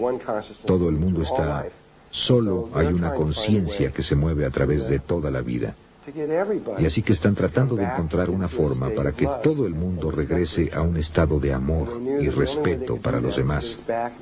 Y sabían que la única forma en que podrían hacerlo era regresarnos a la conciencia crística, y posiblemente continuaríamos a partir de allí. El único problema es que no podríamos hacer eso nosotros solos. Es totalmente imposible. Una vez que cayéramos aquí, pasaría un tiempo muy largo antes de que fuéramos capaces de hacer eso de forma natural. Y para entonces todos estaríamos muertos. No lo lograríamos. Seríamos afortunados si lográramos 50 años más, menos aún aproximadamente 1 millón, lo que es lo que probablemente necesitaríamos para llegar ahí. Estoy diciendo que, ignorando esa cifra, nos tomaría mucho tiempo antes de que regresáramos allí. Así que fueron a ese lugar en Egipto porque había un eje. El eje de un vértice que sobresalía de un lugar en particular en Egipto, que era el eje que la red de la conciencia crística, o una de nuestras redes, era que realmente estaba allí en ese momento, pero sabían que se destruiría, pero el eje todavía estaba allí, y así que lo que iban a hacer era crear sintéticamente una red de conciencia crística alrededor de la Tierra. No una viviente. Llegaría a ser una red viviente, pero se haría sintéticamente. Sería como crear un cristal sintético que requiere una celda viviente, un cristal para hacerlo. Pero esa fue la única respuesta a la que pudieron llegar. Y así que fueron al lugar preciso en que eso salía, que era este lugar que está aproximadamente 1,5 kilómetros de distancia de donde se encuentra la gran mayoría de la Tierra más hacia abajo. Ahí era donde estaba el eje, pero realmente salía de la Tierra, aproximadamente aquí. Así que esta es la parte que realmente salió de la Tierra. Y entonces, una vez que hicieron eso, construyeron un edificio pequeño justo aquí, de piedra, que era el rectángulo áureo. Y después aquí construyeron la gran pirámide, y el ápice de esa pirámide quedó asentado exactamente en esta espiral. Recubrieron el centro del agujero con la cara sur de eso y la cara norte de la gran pirámide impecablemente. Ha asombrado a gente que, ¿cómo lo llaman? Topógrafos que han visto esto. Aunque eso está a 1,5 kilómetros de distancia, no pueden ver el centro de ese agujero. La cara sur de ese muro, de ese edificio, y la cara norte de la gran pirámide no están desalineados en absoluto, es perfecta.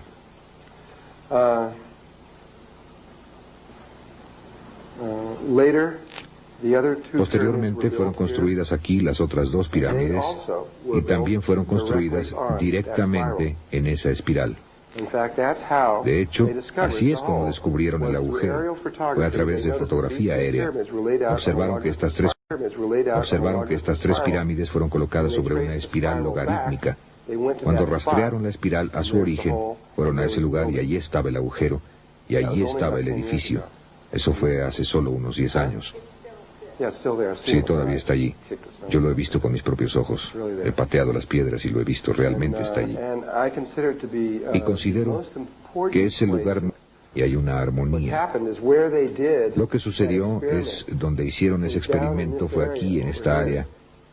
Aquí y un poco más acá, en una de estas islas por aquí, a la que ahora le llamamos el Triángulo de las Bermudas. Y hay un edificio real aquí en la superficie en el fondo ahí abajo, que realmente no está tan profundo ahí, que tiene uno de estos adentro. Está girando muy rápido. Dos de esos campos contrarrotatorios que se están moviendo alrededor, creando este enorme Merkaba, un campo Merkaba sintético que se extiende sobre el océano, que es triangular debido a muy remotas. Ni siquiera podrían imaginarse qué tan lejos está. Y esa es una de las razones por las que esta raza de seres, llamada los grises y muchos otros seres que están aquí, de los que hablaremos en el momento apropiado, están aquí tratando de arreglar esto. Este es un problema enorme que se extiende más allá de la Tierra. Lo que hicimos en el pasado en la Atlántida iba contra toda ley galáctica. Era ilegal que nosotros lo hiciéramos y de todos modos lo hicimos. Y es un problema muy grande en todas partes. Se solucionará, pero no se solucionará sino hasta el año 2012. En ese momento se solucionará. Pero no hay mucho. Bueno, van a seguir intentándolo. Y yo sé que van a seguir intentándolo y tratando de lograrlo, pero finalmente tendrán éxito. Muy bien, necesito regresaré a todo eso en el momento adecuado y hablaremos de todo eso para que sepamos de qué se trata todo el asunto. Vamos a ver.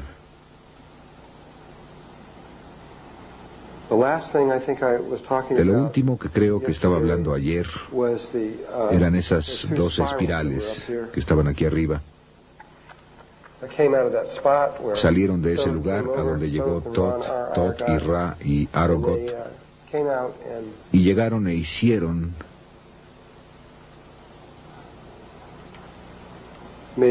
esta espiral y pusieron la gran pirámide justo aquí en la parte superior de eso, y la forraron e hicieron todo lo demás.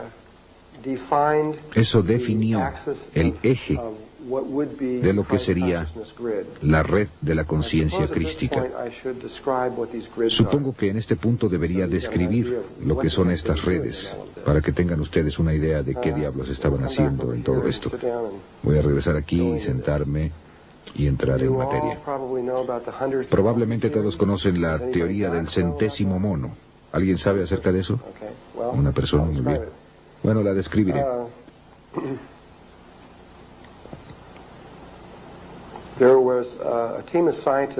Había un equipo de científicos hace algunos años, probablemente hace 20 años o algo así, que estaban trabajando con un tipo en particular de monos que se encontraban en estas islas frente a Japón. Estas islas eran varias islas pequeñas. El mismo tipo de monos estaban por toda esta pequeña cadena de islas, y los estaban observando científicamente y los estaban monitoreando. Y estos monos comían estos tubérculos que crecían en el suelo arenoso, y cuando los sacaban, había arena encima de todos ellos, y se los comían, y por supuesto la arena, ya podrán imaginarlo, sabía muy mal. Y un día esta mona los lavó, ya sea en el océano o en un arroyo, no estoy seguro de dónde, lavó los tubérculos y descubrió que sabían mucho mejor cuando estaban lavados. Así que fue y le dijo a otro mono que la lavó, y después fueron y le dijeron a más monos, y muy pronto había un gran grupo de estos monos que estaban empezando a lavar estas cosas y hacer esto. Yo no sé si sabían si eran exactamente 100 monos o no, pero era algo en ese orden, aproximadamente. Esa era la cantidad. Cuando repentinamente alcanzaron esta masa crítica, bingo, toda la isla empezó a hacerlo, sin que estas personas fueran y les dijeran nada. Si solo hubiera sido en esa isla, entonces probablemente habrían imaginado que había alguna forma de comunicación recíproca y buscaron una comunicación. Pero también lo que sucedió simultáneamente fue que las islas alrededor, en las que no había forma posible para que estos monos pudieran haberse comunicado en alguna forma que nosotros conozcamos, también inmediatamente empezaron a lavar sus tubérculos. Fue la primera vez que la ciencia haya observado algo como esto, y postularon que debe haber habido algún tipo de estructura morfogénica o campo que se extendía por estas islas, por medio de la cual podían comunicarse. Hay un libro escrito sobre el tema llamado El centésimo mono, y mucha gente pensó en ello, y después, unos años más tarde, y esto es algo acerca de lo que mucha gente no sabe, un equipo de científicos de Australia, conectados a través de la Gran Bretaña, se preguntaron si los seres humanos también tenían una red similar a esta en torno a ellos. Y así que hicieron un experimento. Hicieron esta fotografía o pintura, creo que era una fotografía, que tenía literalmente cientos de personas, caras humanas en ella, pequeñas y grandes, como aretes con caras pequeñas por todos lados, y caras en los ojos y este tipo de cosas, todo hecho de estas caras. Pero cuando las veían podían ver solo aproximadamente 6 o 7 caras. No podían ver todas estas otras caras porque se necesitaba entrenamiento. Tenían que apuntar a dónde estaban. Así que si solo a primera vista solamente verían 6 o 7 caras, y eso era todo. Así que fueron a Australia y lo hicieron en forma muy científica. Consiguieron un cierto número de personas de un espectro de la población y les dieron mucho tiempo y grabaron todo. Y simplemente sostuvieron la fotografía para que alguien la viera y dijeron: ¿cuántas caras ves aquí? Y la veían y decían, bueno, en el lapso de tiempo que tuvieron salían con 6, 7, 8, 9, 10 caras, o lo que fuera que vieran, y grabaron eso y lo hicieron con todo un número de personas. Así lo hicieron, y nadie estaba viendo. ¿Me entienden? Nadie estaba viendo más de lo que se esperaría que ellos vieran. Cuando consiguieron a unos cuantos cientos de personas que hicieron esto y grabaron con mucha seguridad lo que estaba pasando, entonces se fueron a Inglaterra, al otro lado del planeta, y en una estación cerrada de televisión por cable de la BBC, que solamente llegaba a Inglaterra, no iba a ninguna otra parte, mostraron la fotografía y cuidadosamente mostraron en dónde estaban todas las caras, cada una de las caras. Y después, 5 minutos más tarde, repitieron el experimento en Inglaterra, quiero decir, en Australia. Y miren, la gente repentinamente pudo ver 70, 80 caras. Ah, sí, aquí. Pudieron ver todas esas caras allí. Y en ese momento, la humanidad supo con certeza que había algo acerca de nosotros que no sabíamos. Ahora bien, los aborígenes en Australia ya sabían esto desde hace mucho tiempo.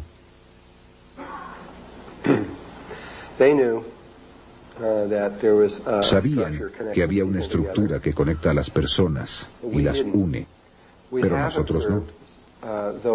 Habíamos observado, aunque no científicamente, pero realmente era la comunidad científica la que observó esto, que habría alguien en un lado de la Tierra que inventaría algo muy complejo y que al mismo tiempo, en el otro lado del planeta Tierra, en otro país no relacionado, alguien más inventaría lo mismo, con los mismos principios y las mismas ideas, muy similar. Y cada uno diría: tú me lo robaste. Era mío, ese invento era mío, yo lo hice primero, cosas así. Eso ha sucedido muchas veces en la ciencia y se ha repetido durante mucho tiempo. Y ahora empezaron a darse cuenta de que hay algo que nos conecta a todos.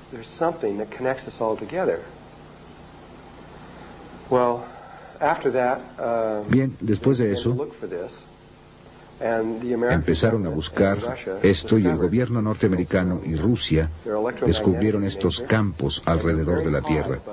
Son de naturaleza electromagnética y están muy altos sobre la Tierra. Están aproximadamente en algún lugar a 80 o a 100 kilómetros sobre la Tierra. Y la principal que es, y recuerden ahora, aunque no he hablado mucho de esto, recuerden que hablé acerca de que hay 5 niveles de conciencia. Bien, ahora solo hay 3 con los que está involucrada la Tierra. Estos otros 2 están muy lejos de nosotros. Hay un primer nivel, el segundo nivel en el que estamos nosotros y el tercer nivel, que es la conciencia crística en la que vamos a entrar. Durante mucho tiempo hubo solo 2 redes alrededor de la Tierra, el primer y el segundo nivel, los aborígenes en Australia y nosotros, que somos los mutantes. Por eso es que nos llaman los mutantes, porque lo somos. Mutamos a donde estamos ahora, y esas 2 redes estaban allá arriba. Y nunca hicieron ninguna investigación en los aborígenes. y nuestros países nunca estuvieron conscientes de esa red, sino que hicieron mucha investigación en nosotros. Y sí descubrieron exactamente cómo se ve nuestra red, y está basada en triángulos y cuadrados. Es una red muy masculina, y se extiende otra vez alrededor de todo el planeta. Y lo que descubrirán finalmente es que hay una red para cada especie en el mundo. Esto significa que originalmente hubo 30 millones de redes allá arriba. Ahora hay aproximadamente 15 millones de redes allá arriba y está disminuyendo muy rápidamente. Pero si solo hay 2 insectos en el planeta y están aquí en Iowa, hay una red que se extiende alrededor de todo el planeta. De otra forma no podrían existir. Es tan solo la naturaleza del juego. Y tiene sus propias geometrías y es muy específica solo para ellos mismos. No hay otra como esa, solo suya. Tal como sus cuerpos son únicos en ellos. Su punto de vista de interpretar la realidad también es exclusivo de ellos. Sin embargo, todas las redes pueden dividirse en 6 categorías.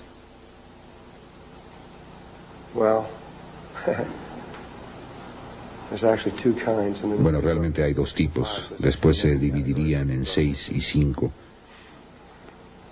Así que realmente hay 11 categorías en las que se dividirían.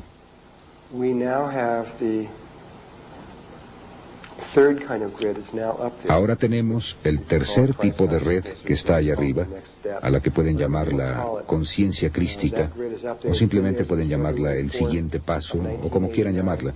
La red está allá arriba. Ha estado allí desde el 4 de febrero de 1989. Sin esa red, todo se habría terminado para nosotros. Pero ahí está. El gobierno se ha dado cuenta del segundo nivel de la red. Y cuando se dieron cuenta, creo que descubrieron esto por lo menos a principios de los 50, tal vez hasta en los 40 realmente. Creo que la red fue descubierta incluso antes de la cosa del 100º mono, para ser realmente precisos acerca de esto. Yo no pensaba así sino hasta hace muy poco tiempo, y hay evidencia que llegó a mí por la que sospecho que esto es cierto. Empezaron a colocar todas las bases militares por todo el mundo, la ubicación de ellas, dónde las pusieron en estas pequeñas islas como Guam y lugares pequeños y demás.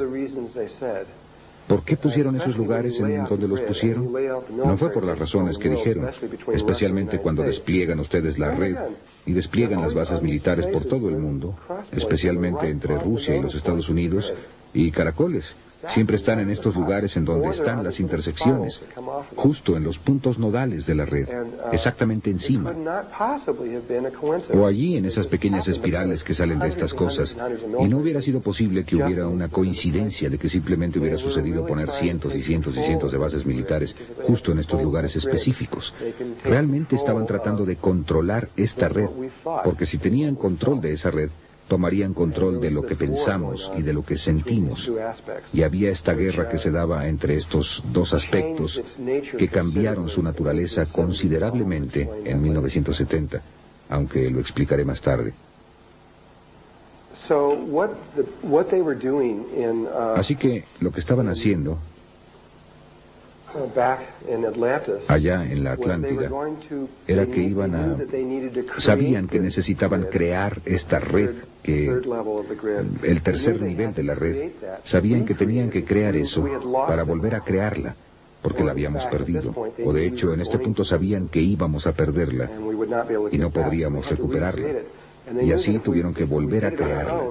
Sabían que si la hacíamos por nuestra cuenta tardaría millones de años, o por lo menos mucho tiempo. Así que decidieron crear una sintéticamente. Hacer una red sintética. Es como hacer un cristal sintético. No se hizo en forma natural. Fue hecha por un experimento, por una intervención externa para tratar de ayudarnos. Era nuestra propia conciencia que hacía esto con el permiso de conciencias superiores y con las instrucciones de las conciencias superiores. Y así que lo hicieron. Empezaron haciendo el agujero justo sobre el eje de donde se ubicaba la red de conciencia crística existente. Y pusieron esta pirámide allí, y después en un nivel de 4ª dimensión encontraron en donde toda la red cruzaba por más de 83.000 lugares sobre la superficie de la Tierra. Y ellos, en la cuarta dimensión, en una dimensión superior a la de aquí, construyeron toda la red de edificios y estructuras sobre todo el planeta en un nivel de cuarta dimensión, todo lo cual se desplegó en espirales áureas o en espirales de Fibonacci, todo lo cual está delineado matemáticamente a este solo punto. Cada lugar sagrado en el mundo no fue un accidente, y fue una sola conciencia la que creó cada uno de ellos, desde Machu Picchu hasta Stonehenge, hasta Sacsayhuamán, o lo que se les ocurra, todos fueron hechos por una sola conciencia. También de esto estamos tomando conciencia ahora, porque cuando llegan ustedes a un lugar sagrado, ¿quién de ustedes ha visto el trabajo de Richard Howland? Muy bien, él sacó esto a la luz, y aunque otra gente también ha sacado esto a la luz, él no fue el primero en hacerlo. Un lugar sagrado delinea a otro, que delinea a otro, que delinea a otro. Y estos lugares van más allá del tiempo. Existieron todos los diversos niveles de tiempo cuando se construyeron. Van más allá de cualquier cultura en particular o de cualquier ubicación geográfica en particular. Y fueron hechos en forma muy obvia por alguien que había coordinado todo.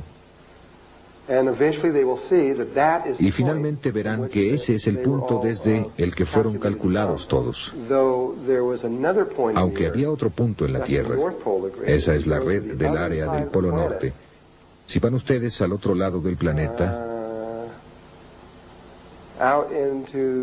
en el Pacífico, hasta acá, a las islas de Tahití, a una pequeña isla de Tahití llamada Moorea, encontrarán que ese es el Polo Sur, porque Moorea, para aquellos de ustedes que han estado en Machu Picchu, Machu Picchu está aproximadamente a 3.650 metros de altura.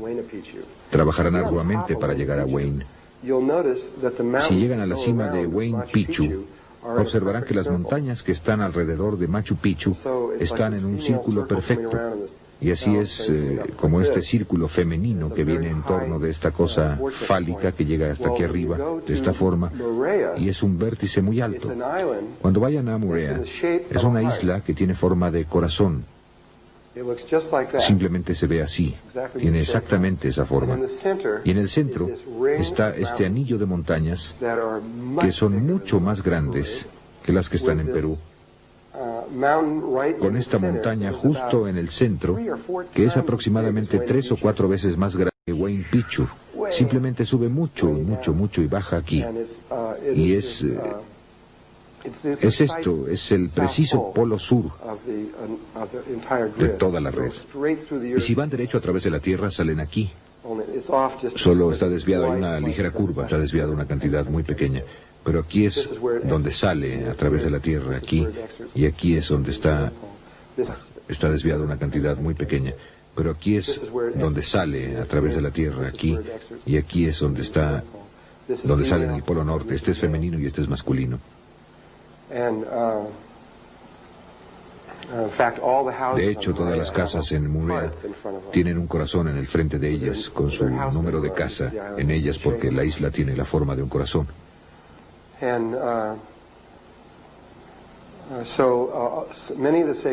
Y muchos de los lugares sagrados están conectados a este punto. Así que algunos de ellos están conectados aquí, algunos de ellos conectados acá, pero todos están interconectados a través de la red central.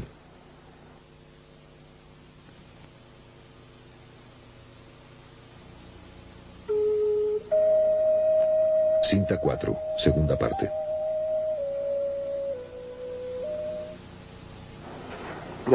Ahora, llegando a esta estructura, solamente esta estructura fue construida en ese momento, aunque una vez más el resto de ellas fueron puestas.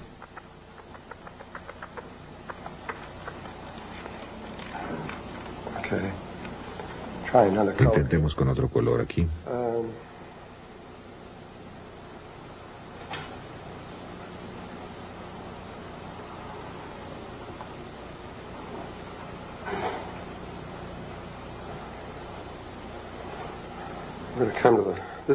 Esta es la Gran Pirámide. No tan buena como la que ellos hicieron, pero... La Gran Pirámide tiene... Quiero ver esta estructura un momento. Tiene una albardilla que le falta en la parte superior. Y ha habido todo tipo de especulación acerca de qué es esta albardilla que falta. De acuerdo con Todd, la albardilla real que falta es de unos 20 centímetros de altura, de oro sólido, y una imagen holográfica de toda la pirámide. En otras palabras, tiene todos los pequeños salones dentro y todo en proporción y está en los recintos de las memorias. No es la albardilla. Las otras dos pirámides culminan en una punta, solamente esta tiene esto. Pero la pieza que falta no es pequeña, es de aproximadamente 2 metros cuadrados. Lo que falta es una pieza grande. Se paran en la parte superior y es una pieza grande, plana, enorme allá arriba. Y es una plataforma de aterrizaje para una nave muy especial que existe en la Tierra. De acuerdo con las tablillas Esmeralda y con Todd, hay otro objeto no muy lejos de aquí llamado la Esfinge. La Esfinge es mucho más antigua, de 10 a 15.000 años, es mucho más antigua que eso. Y ha sido en su mayor parte, el factor que olvidaron considerar en sus ecuaciones es que la Esfinge generalmente ha estado bajo arena, ha estado bajo las arenas la mayor parte del tiempo. De hecho, cuando Napoleón fue a ver la Esfinge, ni siquiera sabía que estaba allí, porque todo lo que vio fue la cabeza. Estaba completamente sepultada. Y por lo general, está completamente sepultada. Así, cuando ese factor fue llevado allí, podrían ustedes ver que el desgaste sería... Tomaría mucho más tiempo desgastar algo que está completamente sepultado que cuando está expuesto. Y de acuerdo con Todd, esto se remonta a por lo menos 5,5 millones de años. Y creo finalmente que eso saldrá a la luz, porque hasta ahora no se ha equivocado en nada. Incluso John Anthony West espera de verdad que sea por lo menos de 200 a 400, un poco más de 200.000 años de antigüedad, pero ni siquiera se preocuparon por tratar de hacer esos tipos de especulaciones, simplemente querían pasar de esos 6.000 años, porque si podían superar los 6.000 años, entonces eso rompe la grieta. Así que hicieron eso. Más tarde trataré de regresar más y más cuando puedan presentar mayor evidencia. Así que bajo la Esfinge, según Todd, aproximadamente 1,5 kilómetros abajo, hay un salón redondo con una parte superior plana y un techo plano. Y dentro de este salón está el objeto más antiguo, el objeto sintético más antiguo del planeta, más antiguo que ninguna otra cosa. Regresando en el tiempo, de acuerdo con ellos, creen, aunque no pueden probarlo, hace 500 millones de años cuando empezó todo. Y el objeto es un enorme, aproximadamente de 2 cuadras de una ciudad, un enorme vehículo. Es extraordinario por el hecho de que solo tiene de 3 a 5 átomos de espesor. Y su forma es redonda, es como un disco. Es redondo y tiene un fondo plano y una parte superior plana. En su parte superior, si lo ven en esta forma, tiene un dibujo que se ve así.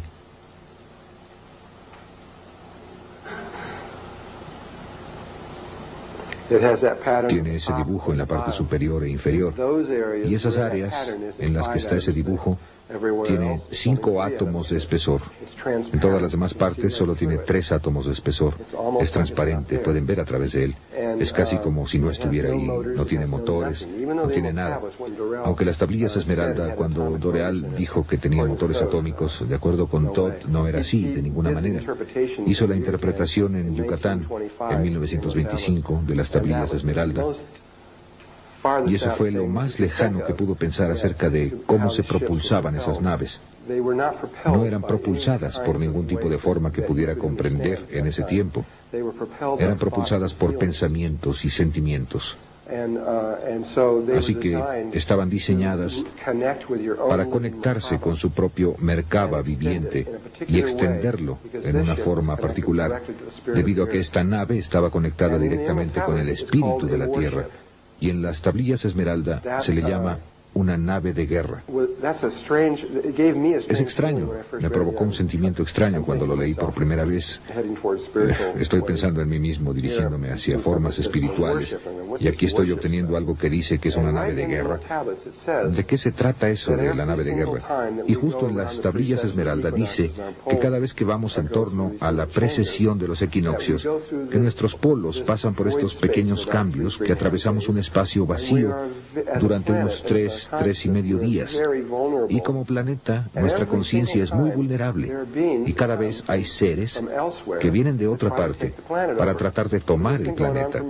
Así que esto ha estado sucediendo durante millones y millones y millones de años y todavía está sucediendo. Y cuando leí esto, ni siquiera sabía de los grises ni de nada de esas cosas. Fue hace mucho tiempo. Y pensé, ¿alguien viene de otra parte para tomar la Tierra? No, eso es absurdo. Y lo mismo está sucediendo ahora. Nunca se detiene. Simplemente continúa. Y en cada momento siempre ha habido una persona muy pura, muy limpia, que averigua cómo llegar al siguiente nivel que se necesita en ese momento. Encuentra la nave, la eleva al aire, y la Tierra se conecta con esa persona, y el Sol también, realmente, y da a esa persona un gran poder. Y cualquier cosa que piensen o cualquier cosa que sientan, sucede. Y por eso es que es una nave de guerra, porque cualquier cosa que suceda, cualquier cosa que las razas estén tratando de tomar, simplemente los alejan con el pensamiento. Piensan en una situación que los obligue a irse y mantienen nuestra evolución en progreso sin ningún tipo de influencia exterior. Y eso ya ha sucedido aquí en la Tierra. Es la razón por la que los grises están, cuando hablemos acerca de ellos, los describiremos.